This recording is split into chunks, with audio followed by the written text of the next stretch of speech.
اور وہ تقریباً سننے میں آیا ہے کہ تقریباً کوئی آدھا گھنٹہ 20-25 منٹ آدھا گھنٹہ خاور مانیکا نان سٹاپ عمران خان کی کیریکٹر اسیسینیشن بھی کرتے چلے گئے, ان کو برا بھلا بھی کہتے چلے گئے, ان کو گالیاں تک, کچھ ایسے الفاظ استعمال کیے ہیں جو کہ کہا جا سکتا ہے کہ گالیاں تک دینے تک چلے گئے ہیں. تو یہ پاکستان تحریک انصاف کا موقف ہے کہ جی ہمیں وہاں پہ بہت دفعہ منع کرنے کی کوشش کی ہے کہ یہ مناسب گفتگو نہیں ہے اور اس طرح کی گفتگو کا مقصد کیا. اور آپ دیکھیں کہ once the judgment is reserved, as a lawyer I can tell you, ایک وکیل کی حیثیت سے میں آپ کو بتا سکتا ہوں کہ ایک دفعہ جب عدالت نے فیصلہ محفوظ کر لیا سنانے کے لیے, تو اس کے بعد خاور مانیکا کی تقریر کا مقصد اور مطلب کیا ہے کمرہ عدالت میں, اس کی تو گنجائش قانونی طور پر کہیں سے بنتی نہیں ہے.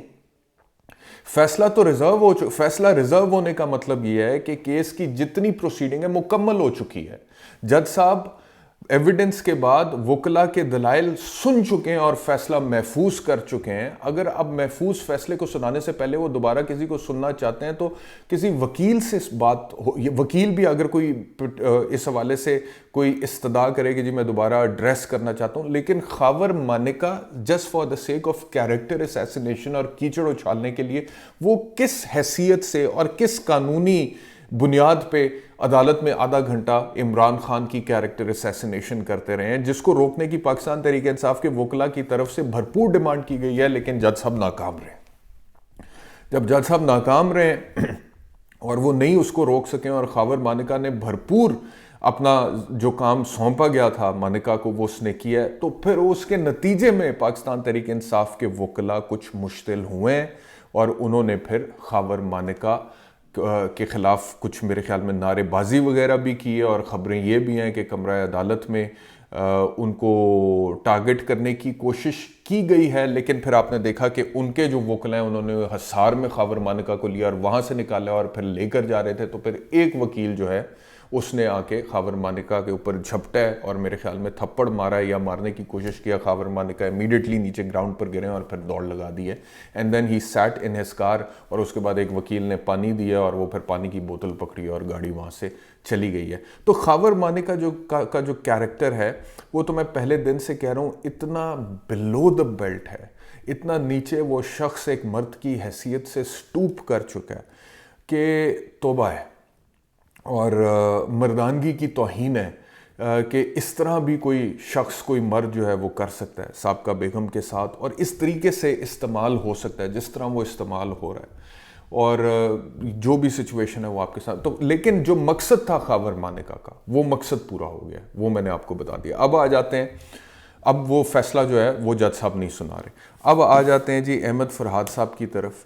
15 دن سے لاپتہ تھے اور 15 دن سے کوئی پتہ نہیں چل رہا تھا کہ کدھر ہیں, اور اسلام آباد ہائی کورٹ نے اس حوالے سے جو سماعت کی ہیں ایونچولی اب سیکٹر کمانڈر کو بلایا ہے ISI کے اور MI کے. تو اٹارنی جنرل صاحب نے دھیر کوٹ تھانہ آزاد کشمیر کی رپورٹ لا کر دے دی ہے کہ حضور والا یہ تو تھانہ آزاد کشمیر 15 دن سے. ناؤ دا کوشچن از کہ 15 دن سے اب قانون یہ کہتا ہے کہ اگر کوئی تھانہ کسی ملزم کو حراست میں لیتا ہے تو 24 گھنٹے کے اندر اس نے متعلقہ میجسٹریٹ کی عدالت میں اس کو پیش کرنا ہے, کیونکہ اس سے اوپر وہ اپنے پاس بغیر میجسٹریٹ کی آرڈر کے رکھ نہیں سکتا. تو پہلے تو یہ بتایا جائے کہ 15 دن میجسٹریٹ کے پاس اس کو پیش نہیں کیا گیا احمد فرحاد کو, اور اگر کیا گیا ہے تو وہ اتنا کلینڈسٹائن طریقے سے سیکرٹ طریقے سے کیسے کیا گیا ہے, کیونکہ قانون میں اس کی گنجائش نہیں ہے. ملزم کا رائٹ ٹو کاؤنسل ہے, اس کی فیملی کو پتہ لگنا چاہیے. پورا ملک ڈھونڈ رہا ہے, پاکستان ڈھونڈ رہا ہے, اس کے گھر والوں کو تو آپ چھوڑ دیں, اسلام آباد ہائی کورٹ ڈھونڈ رہی ہے, سو مچ سو کہ سیکٹر کمانڈر ISI اور MI کو طلب کر رہی ہے, اور کسی کو پتہ نہیں چلا کہ وہ تھانہ آزاد کشمیر کی حراست میں ہے, دھیر کوٹ تھانہ کی, اور وہاں پہ اس کو عدالت میں بھی پیش کیا گیا ہے. اگر کیا گیا ہے تو وہ ریکارڈ کتنا سیکرٹلی کلینڈسٹائن طریقے سے خفیہ طریقے سے مینٹین کیا گیا. یہ ہوتا ہے قانون کا مذاق اڑانا جو کہ اڑایا جا رہا ہے, اور حالات دن بدن اس طرح بریک ڈاؤن کی طرف جا رہے ہیں, بلکہ بریک ڈاؤن تک چلے گئے کہ پاکستان میں اب میری جس سے بھی پاکستان میں بات ہوتی ہے لوگ میں میڈیا کے لوگوں سے بات کر رہا ہوں, کچھ پولیٹیشین سے بات ہوتی ہے, کچھ بزنس مین سے بات ہوتی ہے, لوگ اس حد تک ڈس اپوائنٹ ہوئے ہیں, اس حد تک ڈس اپوائنٹمنٹ کا شکار ہے کہ میں جب بھی بات کرتا ہوں انہیں کہتا ہوں کہ یار میں پاکستان آنے کا سوچ رہا ہوں, میں پاکستان آ رہا ہوں, تو وہ کہتے ہیں تو کیوں آ رہا ہے, پاکستان میں تو کچھ بچے نہیں. یہ حالت ہے لوگوں کے مائنڈ سیٹ کی اس وقت پاکستان میں کہ تم کیا کرنے آ رہے ہو. میں کہتا ہوں یار میرا ملک ہے, میں نے واپس آنا ہے, معاملات آگے کوئی لے کے چلنے. امریکہ میں جو بھی چیزیں وغیرہ وقت تھا اس کو میں نے پروڈکٹیو طریقے سے گزارا ہے. Now I want to come back to Pakistan.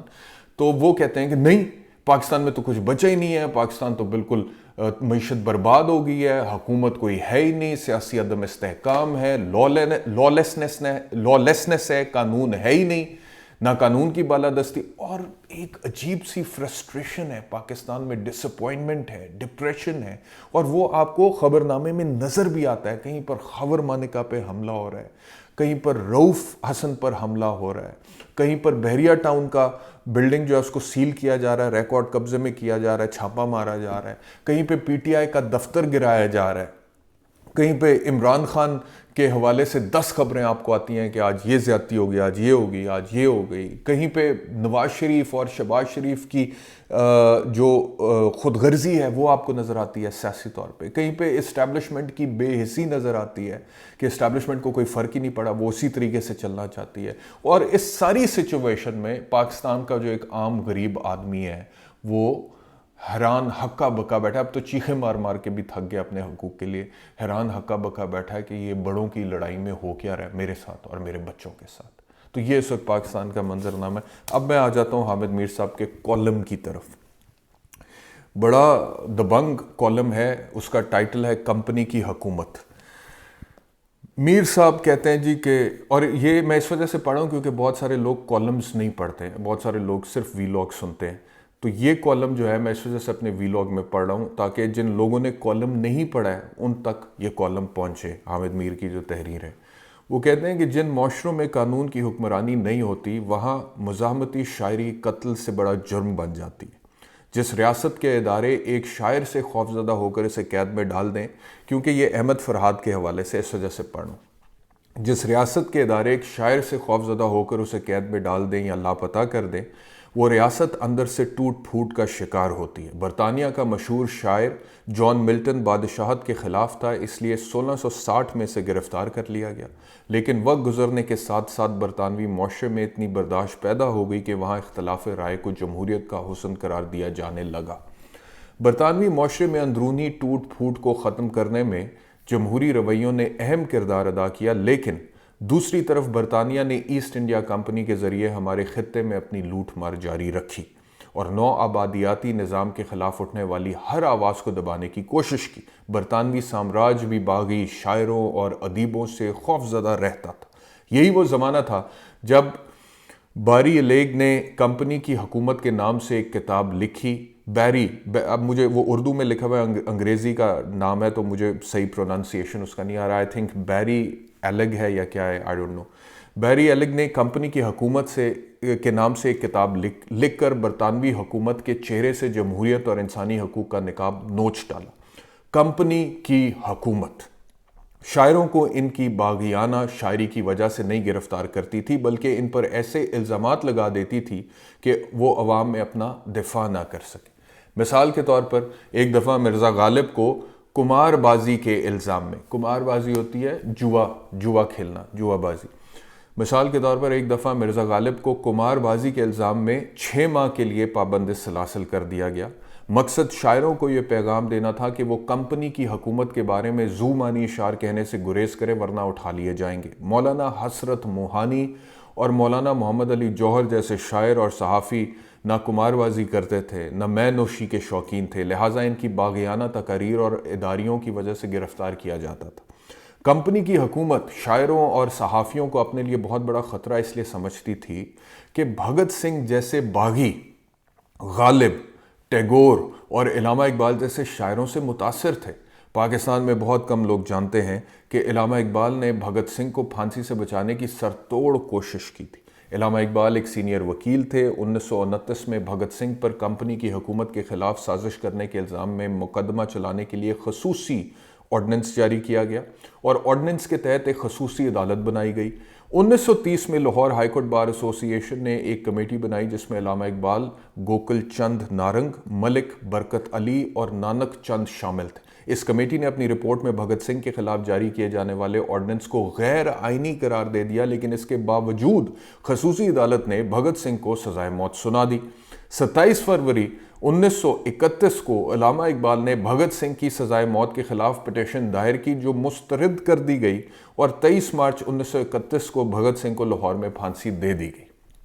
اب آپ خود سوچئے کہ پاکستان کا خواب دیکھنے والا شاعر بھگت سنگھ کا دیوانہ تھا جسے کمپنی کی حکومت نے دہشت گرد قرار دے کر پھانسی پر لٹکا دیا۔ جب پاکستان بن گیا تو جس نے یہ سوال اٹھایا ہمیں کمپنی کی حکومت کے بنائے گئے سیاہ قوانین سے کب آزادی ملے گی، اسے غدار قرار دے کر جیل میں ڈالا گیا۔ قیام پاکستان کے بعد ہمارے ہر بڑے شاعر کو جیل کی ہوا کھانی پڑی۔ فیض احمد فیض صرف شاعر نہیں صحافی بھی تھے، انہیں راولپنڈی سازش کیس میں گرفتار کیا گیا۔ حبیب جالب کو شراب نوشی اور قاتلانہ حملہ کرنے کے الزام میں گرفتار کیا گیا۔ شورش کشمیری اپنے جریدے چٹان میں لکھا کرتے تھے، ہو اگر پولیس کے افسر سیاست کا شکار، ملزموں کو پھاند سکتے ہیں کہاں دانا و دام، کاسا لیسی سے نہ ہو فرصت اگر حکام کو، رو بمنزل ہو نہیں سکتا حکومت کا نظام۔ اس قسم کی شاعری کی وجہ سے شورش بھی اکثر جیل کی ہوا کھایا کرتے۔ پہلے تو شاعروں کو کسی نہ کسی الزام میں گرفتار کیا جاتا تھا، اب گرفتار نہیں کیا جاتا بلکہ غائب کر دیا جاتا ہے۔ اب وہ آ رہے ہیں دور حاضر کی طرف۔ 2018 میں ایک شاعر اور صحافی مدثر نارو نے فیس بک پر اپنی پنجابی نظم پوسٹ کر دی جس میں کہا تھا، کڈ نہیں سکدے جلسہ ریلی، خلقت دائے اللہ بیلی، ہندی پئیے ٹھا ٹھا ٹھا، ہور کی ہوندا ہے مارشل لا۔ اس کے بعد مدثر نارو لاپتہ ہو گئے اور آج تک بازیاب نہیں ہو سکے۔ مدثر نارو کی والدہ نے اسلام آباد ہائی کورٹ کے ذریعے اپنے بیٹے کی بازیابی کے لیے بھرپور قانونی جنگ لڑی۔ اسی مقدمے میں وزیر اعظم شہباز شریف عدالت میں پیش ہوئے اور مدثر نارو کی بازیابی کی یقین دہانی کرائی، لیکن مدثر نارو بدستور لاپتہ ہیں۔ اب اسی اسلام آباد ہائی کورٹ میں آزاد کشمیر کے شاعر احمد فرحاد کی بازیابی کا مقدمہ زیر سماعت ہے، جس میں عدالت کے ریمارک سے حکومت اور اس کے ہم نوا برہم دکھائی دیتے ہیں۔ احمد فرحاد کے یہ شاعر بہت مشہور ہیں، یہ اپنی مرضی سے سوچتا ہے اسے اٹھا لو، اٹھانے والوں سے کچھ جدا ہے اسے اٹھا لو، وہ بے ادب اس سے پہلے جن کو اٹھا لیا تھا یہ ان کے بارے میں سوچتا ہے اسے اٹھا لو۔ احمد فرحاد کی بازیابی کے مقدمے کی سماعت کے دوران جسٹس محسن اختر کیانی نے بڑا قابل غور جملہ کہا۔ انہوں نے کہا کہ یہ احمد فرحاد کی بازیابی کا مقدمہ نہیں رہا، یہ پوری قوم کی بازیابی کا مقدمہ بن گیا ہے۔ آج وزیر قانون اعظم نذیر تاڑڑ عدلیہ پر پارلیمنٹ کی توہین کا الزام لگا رہے ہیں۔ کیا کوئی یہ بتانا پسند کرے گا کہ اکتوبر 2022 میں پارلیمنٹ نے جبری گمشدگیوں کے خاتمے کے لیے ایک بل پاس کیا تھا؟ وہ بل کدھر گیا؟ اگر پارلیمنٹ اپنے بنائے ہوئے قانون پر عمل درآمد نہیں کرا سکتی تو اس کا مطلب یہ ہے کہ پارلیمنٹ کمپنی کی حکومت کے سامنے بے بس ہے۔ کرمنل لاز ترمیمی بل 2022 کے ذریعے پاکستان پینل کوڈ 1860 میں ترمیم کر کے جبری گمشدگی کو قابل سزا جرم قرار دیا گیا۔ اس وقت بھی طاہر صاحب وزیر قانون تھے، آج بھی وہ وزیر قانون ہیں۔ ان سے گزارش ہے کہ میڈیا کو قابو کرنے کے لیے نئے نئے قانون لانے سے قبل 2022 کے جبری گمشدگی کے خلاف قانون پر عمل درآمد کرا دیں تاکہ یہ تاثر ختم ہو جائے کہ آج پاکستان میں مسلم لیگ نون کی نہیں بلکہ کمپنی کی حکومت ہے۔ ویری گرپنگ پیس اینڈ بہت آرٹیکولیٹ ہے، ٹو دا پوائنٹ ہے، کمپریہنسو ہے، ہسٹوریکل بھی ہے اور دور حاضر کے حوالے سے بھی بہت زبردست طریقے سے احاطہ کرتا ہے حامد میر کا یہ کالم۔